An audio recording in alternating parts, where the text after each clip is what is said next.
पाठ 6 जाना पहचाना अजनबी। जेल की दुकान में जिमी वैलेंटाइन बड़ी तन्मयता से जूते सिलने का काम कर रहा था। तभी चौकीदार वहां आया, उसे अपने साथ वाले ऑफिस में वार्डन के पास ले गया। आओ जिमी, तुम्हारे लिए खुशखबरी है। कल सुबह तुम यहाँ से रिहा कर दिए जाओगे। वार्डन ने उसे क्षमादान का कागज थमाते हुए कहा। कागज थामते हुए जिमी ने कोई उत्सुकता नहीं दिखाई, यानी उसको कोई खुशी नहीं थी।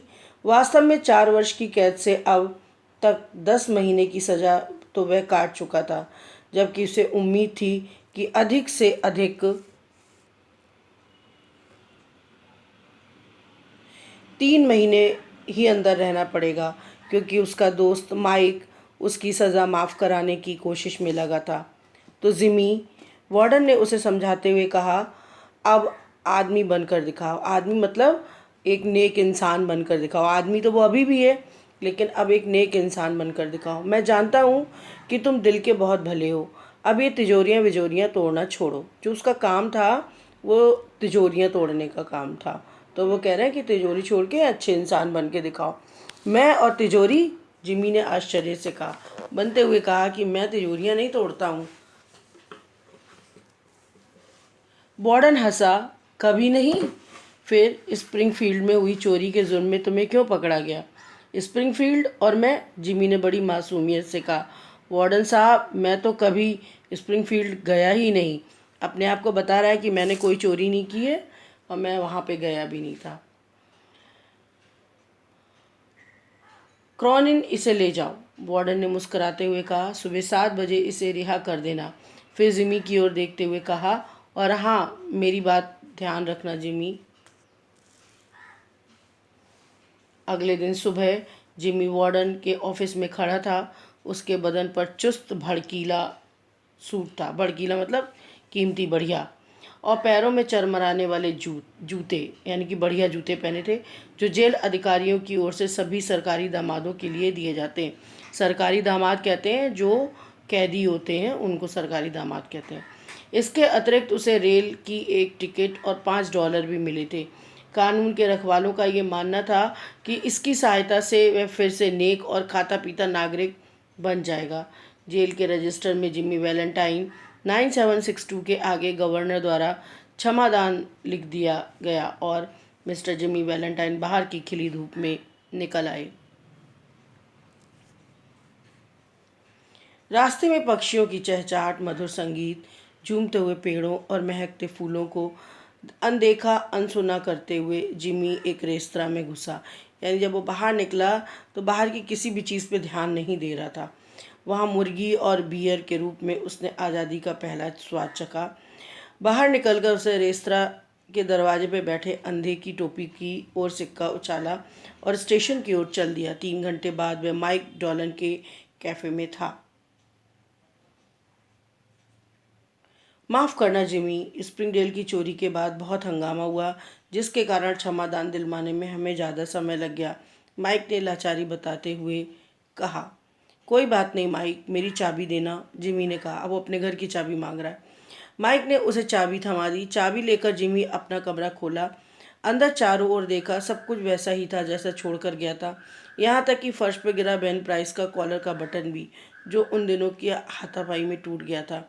आखिरकार प्रख्यात जासूस बेन प्राइस ने उसे पकड़ ही लिया और फिर 10 महीने की सज़ा। जिमी ने आगे बढ़कर दीवार में बनी अलमारी से अपनी अटैची निकाली। उस पर धूल की परत जमा हो चुकी थी। कुछ देर बाद वह अटैची में रखे अपने अनमोल खजाने को निहारता रहा। वर्मा क्लैम्प, वर्मा जिससे छेद किया जाता है, क्लैम्प जिससे किसी चीज़ की पकड़ बनाई जाती है, और ना जाने कितने ही अजीबोगरीब औजार, खास तरह के स्टील के बने हुए। इनमें से कई तो जिमी ने स्वयं बनाए थे। जिमी ने बड़ी लगन से अपनी अटैची साफ़ की और आधे घंटे में नीचे था, यानी कि कमरा छोड़ दिया था उसने। उसने अब बेहतरीन कपड़े पहने हुए थे और उसके हाथ में वही अटैची थी। 1 सप्ताह बाद रिचमंड, इंडियाना की एक तिजोरी बड़ी सफाई से खाली कर दिया गया। यानी अब वो बाहर निकल आया और फिर तिजोरियाँ खाली करने लगा। उसके 2 सप्ताह बाद लोगन स्पोर्ट में एक नई और मजबूत तिजोरी की बहुत आसानी से खोलकर उसमें से $1500 साफ कर लिए गए। इन वारदातों का बेन प्राइस की नज़र में आना स्वाभाविक था। बेन प्राइस जासूस है। बेन प्राइस अब तक जिमी की आदतों से अच्छी तरह परिचित हो चुका था। वारदात के स्थानों का निरीक्षण करने के पश्चात उसे ये कहते हुए सुना गया, लगता है कि जिमी ने फिर से काम शुरू कर दिया। इस ताले को देखिए, इसे इतनी आसानी से खोला गया जैसे बरसाती मौसम में मूली उखाड़ दी जाती है। जिमी को तिजोरियों में छेद करने की ज़रूरत नहीं पड़ती थी। वो तिजोरी खोलने का ही एक्सपर्ट था एक्चुअल में। एक सप्ताह बाद रिचमंड इंडियाना की तिजोरी में बड़ी सफाई से खाली कर दिया।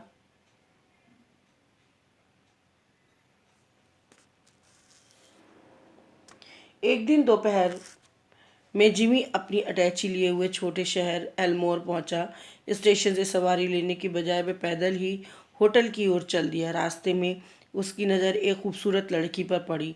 उससे नज़र मिलते ही जिमी भूल गया कि वह कौन है। लड़की भी जिमी को देखकर ठिठक गई, क्योंकि जिमी का व्यक्तित्व भी कम आकर्षक नहीं था। लड़की भी बहुत सुंदर है और जिमी भी बहुत सुंदर है। पल भर में लड़की बगल के एल्मोर बैंक में चली गई। ये पॉली सिम्पसन ही है ना? जिमी ने बड़ी चालाकी से पास खड़े लड़के से पूछा। नहीं, ये एनाबेल एडम्स है, लड़के ने बताया। ये बैंक इसके पिता का है।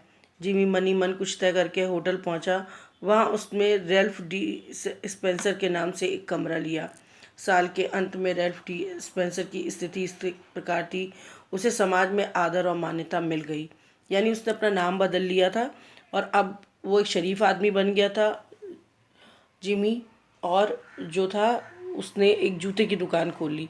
उसकी जूते की दुकान खूब चल रही थी। कुछ दिनों बाद ही उसने एनाबेल एडम्स से शादी होने वाली थी। एक दिन उसने सेंट लुई स्थित अपने मित्र को पत्र लिखा।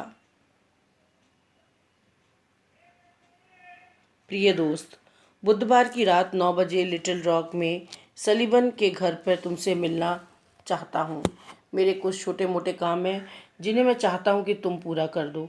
मैं तुम्हें अपने औजार भी भेंट में देना चाहता हूँ। मुझे पता है इन्हें पाकर तुम्हें खुशी होगी। और हाँ बिली, अपना पुराना धंधा मैंने छोड़ दिया है। 1 साल हो गया, मेरे पास अब अच्छी दुकान है। ईमानदारी से जीवन बिता रहा हूँ और अब से 2 सप्ताह बाद मैं इस दुनिया की सबसे अच्छी लड़की से शादी करने जा रहा हूँ। यही ज़िंदगी है बिली, ईमानदार ज़िंदगी। अब अरब डॉलर 1 अरब डॉलर के लिए मैं दूसरों के पैसे को हाथ नहीं लगाऊंगा। शादी करने के बाद मैं सब कुछ बेचकर कहीं और चला जाऊंगा, जहां मुझे अपनी पुरानी ज़िंदगी का खतरा नहीं रहेगा। सच कहता हूँ बिली, वह बहुत अच्छी है। उसे मुझ पर विश्वास है। सारी दुनिया मिल जाए फिर भी अब मैं ऐसा वैसा काम नहीं करना चाहूँगा। सलीवन के घर जरूर आना, मुझे हर हाल में तुमसे मिलना है। औजार में मैं अपने साथ लेता आऊँगा। तुम्हारा दोस्त जिमी। उसी रात जिमी को ढूंढता हुआ बेन प्राइस एल्मोर पहुंचा। शहर में उसे जो कुछ भी पता करना था कर लिया। तो जिमी मिस्टर एडम्स की बेटी से शादी करने जा रहा है, बेन ने अपने आप से कहा। बुधवार की सुबह नाश्ता करने के बाद जिमी अपनी शादी के कपड़े सिलवाने के लिए लिटिल रॉक जाना था। इसी बहाने वह अपनी बहुमूल्य अटैची अपने दोस्त को सुपुर्द करने वाला था। उस दिन एडम्स परिवार जिमी को लेकर बैंक पहुंचा। जिमी के साथ उसकी अटैची भी थी। एडम्स साहब ने हाल में ही एल्मोर बैंक में नई तिजोरी लगवाई थी।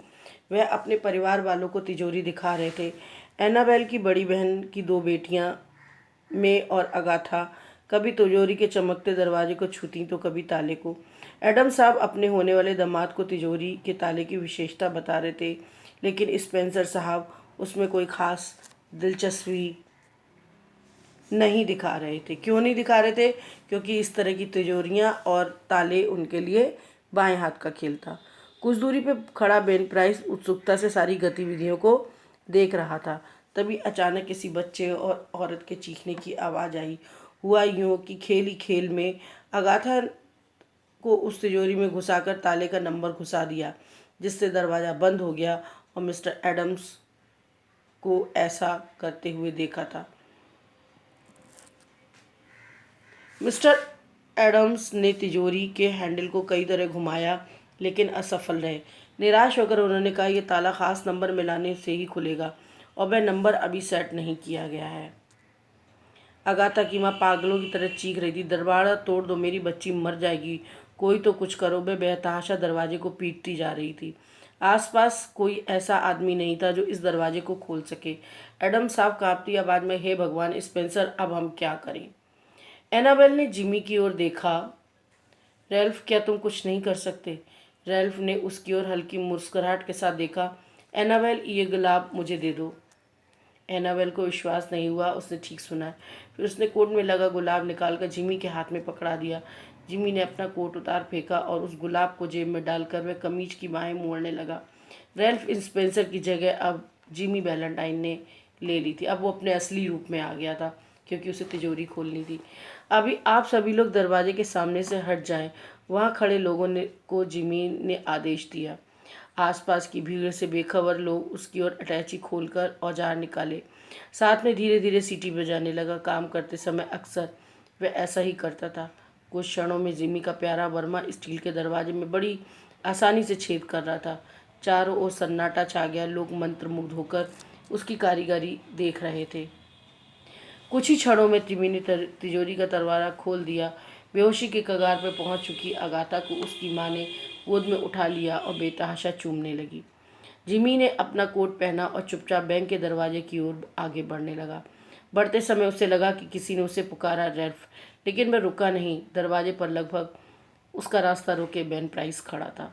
हेलो बेन, जिमी ने फीकी मुस्कुराहट के साथ कहा, आखिर तुम पहुंच गए, चलो चलते हैं, अब मुझे कोई फ़र्क नहीं पड़ता। जिमी को लगा कि बेन प्राइस उसे पकड़कर फिर जेल कर देगा, तो उसने कहा, अब चलो चलते हैं। लगता है आपसे कोई गलती हो गई है मिस्टर स्पेंसर। बेन प्राइस ने प्रतिक्रिया अप्रत्याशित थी। मतलब ऐसी उम्मीद नहीं थी कि बेन प्राइस उसे पहचानेगा नहीं। मैं आपको नहीं जानता, बाहर खड़ी बग्गी शायद आपका इंतजार कर रही है ना। इतना कहकर बेन प्राइस मुड़ा और आंखें निकलकर आंखों से ओझल हो गया। बेन प्राइस को ऐसा क्यों लगा कि जिमी ने ये काम फिर से शुरू कर दिया है? Page number 34, third paragraph. एक सप्ताह बाद रिचमंड इंडियाना में एक तिजोरी ने बड़ी सफाई से खाली कर दिया गया। उसके 2 सप्ताह बाद लोगन स्पोर्ट में नई और मजबूत तिजोरी को बहुत आसानी से खोलकर उसमें $1500 साफ कर दिए गए। इन वारदातों से बेन प्राइस की नज़र में आना स्वाभाविक था। जिमी वैलेंटाइन के जीवन में आए बदलाव का क्या कारण था? जिमी वैलेंटाइन के जीवन में आए बदलाव का कारण एक वह स्त्री थी जिसका नाम एनाबेल एडम्स था। ये जानते हुए भी कि तिजोरी खोलने से उसकी असलियत प्रकट हो जाएगी, जिमी ने तिजोरी का दरवाज़ा क्यों खोला? ये जानते हुए भी कि तिजोरी खोलने से उसकी असलियत प्रकट हो जाएगी, फिर भी जिमी ने अगाथा की जान बचाने के लिए वह तिजोरी का दरवाज़ा खोला। तिजोरी का दरवाज़ा खोल देने के बाद जिमी वहाँ से चुपचाप क्यों चल दिया? तिजोरी का दरवाज़ा खोल देने के बाद जिमी वहाँ से चुपचाप इसलिए चल दिया क्योंकि बेन प्राइस वहाँ मौजूद था और बेन प्राइस जानता था कि वह एक तिजोरी तोड़ने वाला व्यक्ति है और अब उसको फिर से जेल हो जाएगी। इसलिए वह वहाँ से चुपचाप चल दिया क्योंकि वह एनाबेल एडम्स की नज़रों में गिरना नहीं चाहता था। बेन प्राइस ने जिमी को पहचानने से इनकार क्यों कर दिया? बेन प्राइस ने जिमी को पहचानने से इनकार इसलिए कर दिया क्योंकि इस बार जिमी ने तिजोरी का दरवाज़ा किसी बुरी इरादे से नहीं तोड़ा था और ना ही चोरी करने के लिए तोड़ा था। उसने एक बच्चे की जान बचाने के लिए तिजोरी का दरवाज़ा तोड़ा था और बेन प्राइस जानता था कि जिमी अब एक अच्छा और ईमानदार व्यक्ति बन चुका है। इसलिए बेन प्राइस ने जिमी को पहचानने से इनकार कर दिया।